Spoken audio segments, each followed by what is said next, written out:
Cake বানাতে প্রথমেই আমি নিয়েছি এখানে একটা বাটি। আমি এখানে একটু তেল বুলিয়ে দিচ্ছি, সাদা তেল এখানে ব্যবহার করছি। তোমাদের কাছে নিশ্চয়ই ব্রাশ থাকবে, ব্রাশে করে করলেও ভালো হবে। তা আমি হাতে করেই করছি, হাতের থেকে তো ব্রাশ নয়, হাত লাগাবে না বলে অনেকে ব্রাশ ব্যবহার করে। তা আমি হাতে করেই বুলিয়ে নিচ্ছি। গোটা বাটিটা সাদা তেল ব্রাশ করে নিচ্ছি হাতে করেই। দেখো আমি এখানে নিচে একটা খপরে কাগজ পেতে দিচ্ছি। খপরে কাগজটা পেতে দিলে কি হয়, লাগলে খপরে কাগজটার উপর দিয়ে যাবে, কেকটা ভালো তাড়াতাড়ি উঠে যাবে। এইবার আমি এখানে বাটির চারধারে দেবো বলে বাটির চারধারে তো আমি ছোট ছোট করে কাগজ রেডি করে রেখেছি, খপরে কাগজে। এটাকেও দাঁড় করিয়ে দিচ্ছি। আমি যাতে কেকটা বসাবো বাটিটাকে সম্পূর্ণভাবে আমি এখানে রেডি করে নিই। এইবার আমি এখানে একটা জায়গা নিচ্ছি, আর একটা ডিমও নিয়েছি, ডিমটা ফাটিয়ে নিচ্ছি। একটা ডিম দিয়েই কেকটা বানাবো। একটা ডিমের কেক বানানোর জন্য পরিমাণটাকে ঠিক রাখতে হবে। যেমন আমি এখানে 1 কাপ চিনি নিয়েছি, চিনিটা ডিমের মধ্যে দিয়ে দিচ্ছি। এইবার আমি এই ডিমের মধ্যে যে 1 কাপ চিনি নিয়েছি, চিনিটাকে ভালো করে ফেটে নিতে হবে। এই যে ফাটানোর সাহায্য দিয়ে, হাত করছি নি, এই ফাটানোর সাহায্য দিয়ে ডিমটাকে ফাটিয়ে নেব। তা ডিমটাকে ফাটাতে ফাটাতে চিনিও গলে যাবে আর ডিমটার কালারও চেঞ্জ হয়ে যাবে। আমি একে ফাটাতে দিয়েছি। সময় নেবে কেকটা বানাতে। কেক বানানো খুবই সহজ, কিন্তু এই চিনিটাকে গলাতে একটু সময় দিয়ে গলাতে হবে, আর সব কিছু জিনিসের পরিমাণ রাখতে হবে ঠিক। দেখো কালারটা কতটা চলে এসছে, দেখছো? চিনিটা কিন্তু ফাটাতে ফাটাতে চিনিটা গলেও গেছে। আর ডিমের কালার দেখছো, ডিমটা যত ফাটাবে তত কিন্তু কেকটা ভালো ফুলবে। এখানে পৌনে 1 কাপের মতো দুধ দিয়ে দিচ্ছি আমি।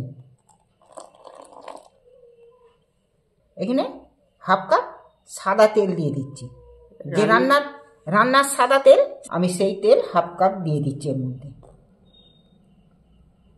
দিয়ে এইবার আমি ভালো করে ফের ফাটিয়ে নিচ্ছি।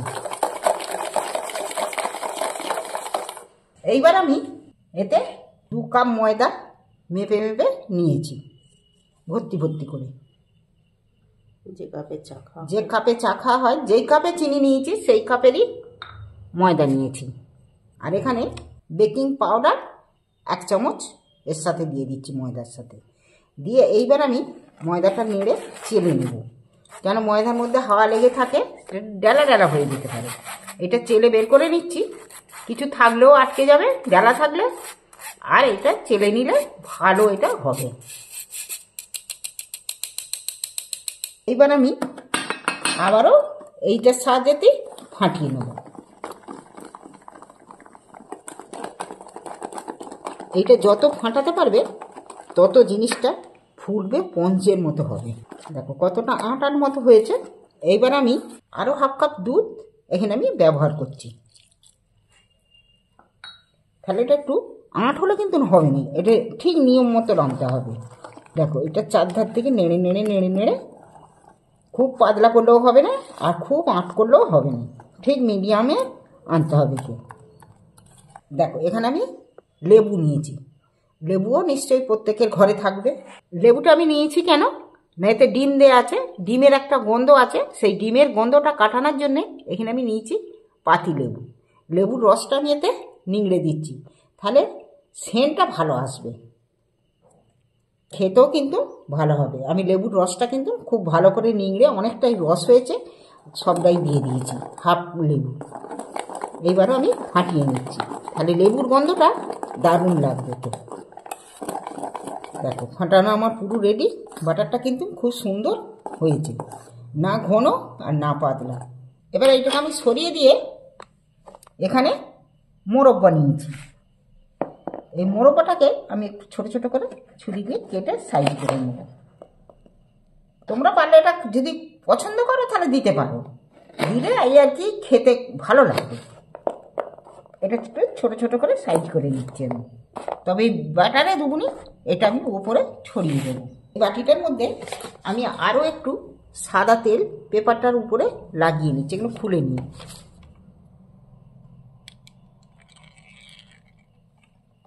পেপারের উপরটাও লাগিয়ে দিলে তাহলে খুব সহজেই উঠে পড়বে।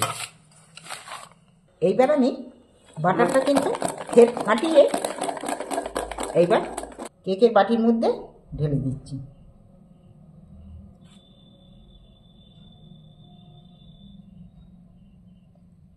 এটা যদি হাওয়া ভেতরে ঢুকে থাকে তাহলে এটা আমি ঠুকে রেডি করে নিই, বসিয়ে নিই।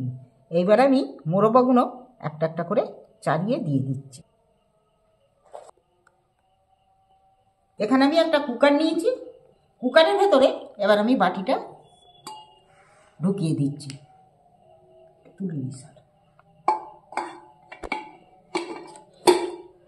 দেখো কুকারটার ভেতরে বাটিটা বসিয়ে দিয়েছি। এবার কুকারটা এঁটে দিচ্ছি। গ্যাস জ্বেলে দিয়েছি। গ্যাসের মধ্যে এবার মিডিয়ামে রেখে আমি কুকারটা বসিয়ে দিন। এইটা পৌনে 1 ঘন্টা রাখবো। বন্ধুরা, কুকারটা আমি 1 ঘন্টা লাগিয়েছি সময়, গ্যাসের ফ্লেম আস্তে করে দিয়ে। দেখো দেখতে কত দারুণ লেগেছে, একদম নরম তুলতুলে হয়েছে। চামচ নিয়েছি, চামচের বাঁটটা পেছন দিকটা চামচের আমি ফুটিয়ে দেখাচ্ছি। দেখো কিচ্ছু লেগে নেই, দারুণ কিন্তু হয়েছে। অমনি উপরটাও কিন্তু দেখতে কিন্তু খুব দারুণ লাগছে। এবার আমি বাটিটা তো গরম আছে, আমি সাঁড়াশি দিয়ে তুলে নিচ্ছি। এইবার কিন্তু আটকেছে কি না আমি একটু দেখে নিচ্ছি। এটা খুব সহজেই উঠে যাবে, কাগজ দেওয়া আছে তো। এর সাহায্যে উল্টে দিচ্ছি।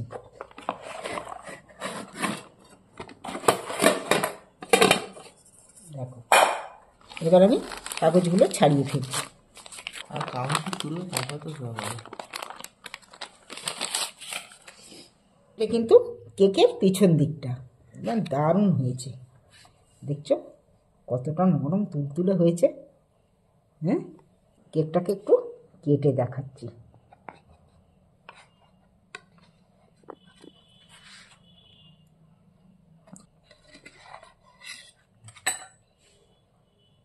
এটা কিন্তু ঠান্ডা হলে আরও ভালো হবে।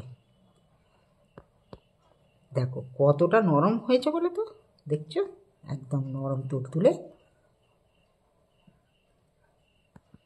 এইভাবে খুব সহজেই কেক বানানো যায়। আর কেকটা আমি বানিয়েছি, দেখো তোমাদের কেমন লাগে। ভালো লাগলে চ্যানেলটা আমার অবশ্যই সাবস্ক্রাইব করে দিবে।